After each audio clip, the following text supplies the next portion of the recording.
Today in News Tech, a look at hybrid newsrooms and how to integrate video into your reporting.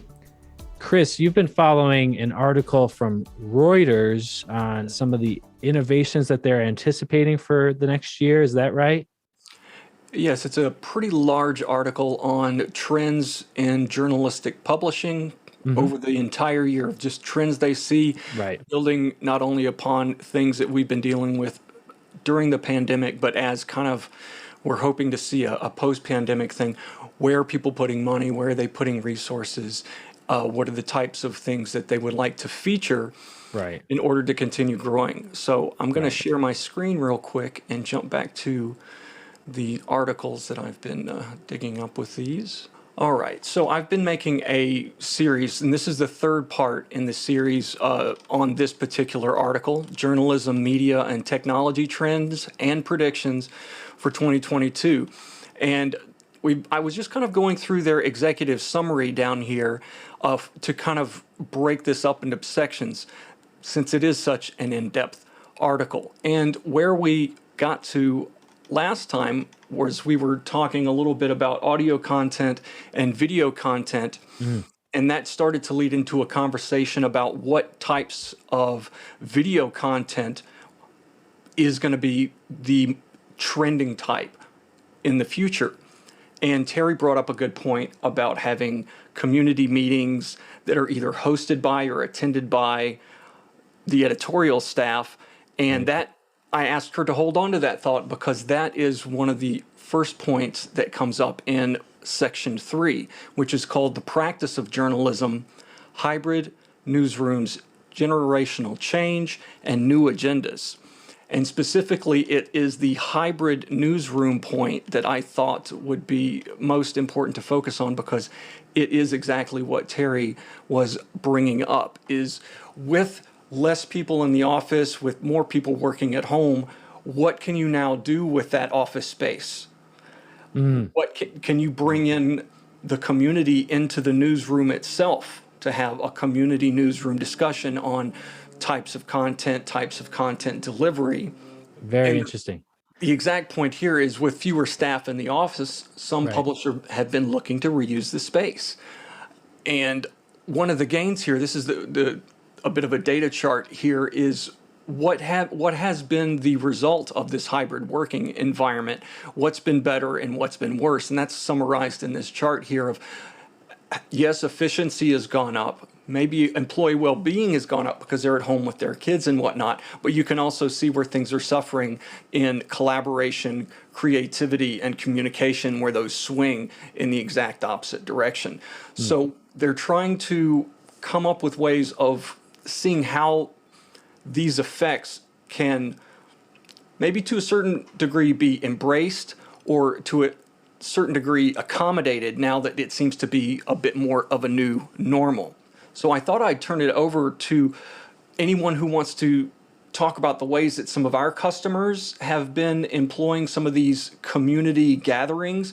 Have they just been attending civic meetings and then reporting back on that, maybe with an audio blog or a little video if that's allowed in the filming, or any of the other ways that any of the customers that we have started to kind of create these getting back in touch moments with the readers, since everybody's been so isolated for so long?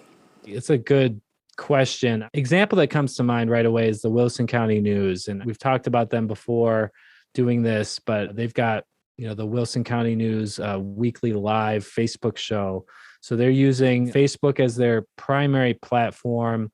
And they've been doing this for a while, really since the beginning of the shutdown, at least, if not before. They are bringing in people from the community, advertisers, often also just different business owners, just hearing firsthand from them. It's a really interesting approach to it. It's not a lot of preparation required. I don't know exactly what kind of prep they do, but not a lot of production involved. Let's say that, because they can sit down with a list of questions, film it, and broadcast it at the same time, because they're using the live function. They have just kind of committed to that live feel with these videos. It's not an overproduced video, and it's a long form discussion. I've seen that definitely, and they're, like I said, bringing people right into like the Wilson County break room there, making it a more personal way of telling the news. It's not just coming across your desk as a printed sheet of paper where you don't even know what the people look like anymore, the way it used to be. Now it's, you see them talking, you hear their voice, kind of get to know these journalists even in better. And then also the subjects of the interviews, hearing from local business owners. It's creating a community that's really only possible with this kind of technology. You could have these events in person, but I think they're just going to get much further reach doing this on a platform like Facebook Live. Also, something that you could easily do through Zoom if you wanted to really own that content and not distribute it for free on social media. You just use a Zoom meeting and just promote that event through your newsletter or on your website. Any other examples that we've seen of people taking advantage of this hybrid work environment? We have two. I have the Mountaineer. She does a podcast where she can interview local bands and local businesses that are opening up in the area. She's also had public officials talking about road work and public utilities that are going to be replaced.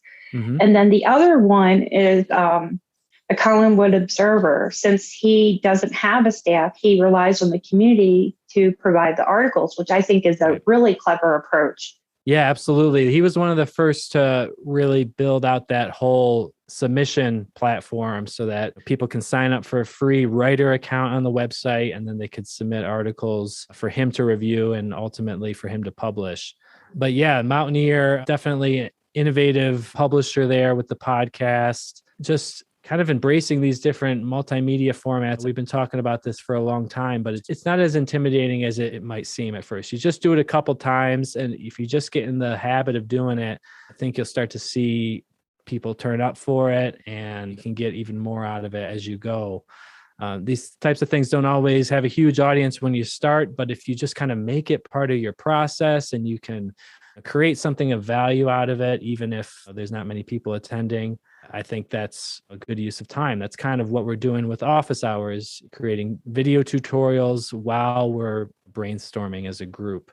Any other comments on this article? We've listed a couple of our personal customer anecdotes. I just wanted to briefly scroll through, and because there's a couple of tips here. Great. Yes. Oh, good. Some of these meetings. Right. So and if you're doing just an interview or something like that, what these are focusing more on is actually when it's hybrid, you've got some people who are there via maybe a Zoom and they're on a big screen. I'll scroll down. There's a really nice pic of this. So you've got your Zoom visitors, you've got personal video visitors, you've got Zoom visitors, you've got in-person visitors, and then you've got your panelists, i.e. this could be your editorial team, and they're talking about whatever kinds of things that they would like to talk about. I'm guessing, and here it's like a think-in with, if you could imagine going back to some kind of civic thing, like how do we solve the pothole issue, or the new grocery store opening, some of those civic-minded things.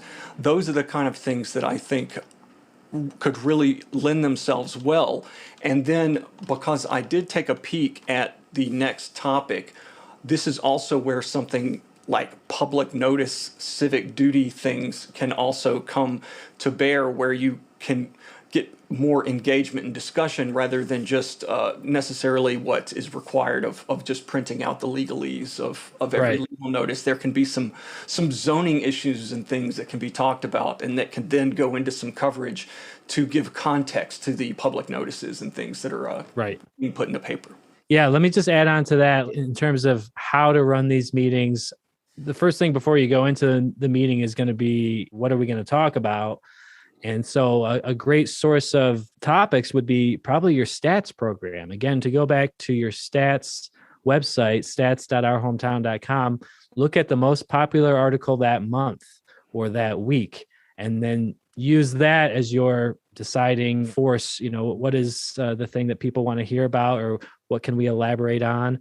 And that's obviously one of many decision factors. Maybe there's some articles that need to be elaborated on in a video format, but they maybe didn't get the same traction on the website. So there's different ways to look at it. But that was just something I was reading earlier about the Twitter Spaces, how a lot of publishers are using that to amplify articles that are already doing well and to elaborate on them in this different media format. I think that's all I had on this point about the hybrid thing. I'm sure that it'll come back as we kind of find more ways of helping our customers engage maybe in this way. Right. One of the biggest benefits, I think, of using video or adding video to your site is it doesn't take up as much space as an article would. And you also get to ask questions that people want to hear. Your readers want to know, okay, what are you doing about this? You can directly ask those things. It's kind of like, as a reporter, you would ask your panel certain things, but without a pen and paper. Newport this week has videos of their town hall meetings and that sort of thing that they post on a regular basis. Interesting. So they post that on YouTube, and then they can embed it either in a block article or just embed it right on the homepage. Right.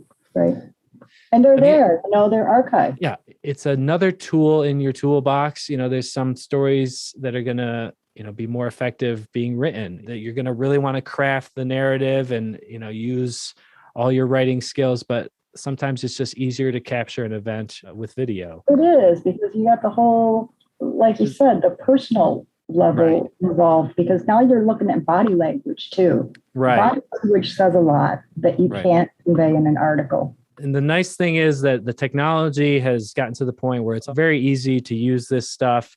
If you've got YouTube mobile app, then you could record a school board meeting on your phone and then just upload it directly from the phone to YouTube and grab that embeddable link and then put it on the website. Ultimately, it is about getting traffic to the website and getting subscribers. So we don't want to just put it on YouTube. Ideally, YouTube would be the place that we host it, and then it's prominently featured on the homepage. Or if you wanted to embed a link if you're going to post it on Facebook, the way to do it would probably be to embed the YouTube link on the article and then share that article link on Facebook rather than embedding the video on Facebook. It's just one extra step that the reader would have to take.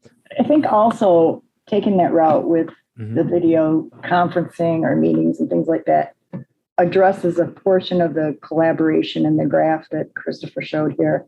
The collaboration, creativity, and communication, where things seem to be falling off the edge there. You're certain to have some brainstorming come out of these video calls. When you've gone from in person to like text messaging, there's so much lost. There's all this body language that you lose. People might be trying to say something, but they can't quite get a word in, because the text message is going so fast. If you're like a Slack user or something like that, audio is just another dimension to add to that. Matt, I had follow-up really to build upon the discussion you guys were just having on video. And I just wanted to point out that video is almost kind of a built-in requirement of doing the hybrid newsroom as it is. And so one of the points here is they're saying that employees coming into the office maybe 3 days a week, 2 days a week from home, and then basically that allows you to open up that space. And if you can have basically what would have been a talking head only Zoom call, you can have a few leaders come in or a few business people come in who are talking about maybe a zoning topic or something like that. You have it as a smaller meeting, but it's still a hybrid because you do have people there live. The call's still going out to those who can't attend, but it kind of engages in a different way because not everybody's just a box on a screen. Right. You have some of that body language and interaction in these hybrid things, even if it's just with 10 people and some panelists, and then everybody else is kind of just checking it out on one of the live streaming platforms. As local newspapers, we've got that real estate in the community. It's oftentimes right on the main street there on a nice short little village. Like, the town I grew up in is what I'm picturing, where all the local businesses, town hall, police department, local newspaper are, within a block of each other. So really does lend itself to gathering people. And it's never really been used that way. It's interesting how this disruption could lead to this type of thing starting to happen for the first time. Very cool. Today in News Tech, the podcast covering innovation in digital journalism. You can follow us on Facebook and Twitter and subscribe on YouTube or any of your favorite podcast apps. We'll see you tomorrow. At our hometown, we help newspapers build WordPress websites, design native apps, and develop digital subscription models. If you are interested in a free prototype of your publication on WordPress, go to ourhometown.com and click the Contact Us button.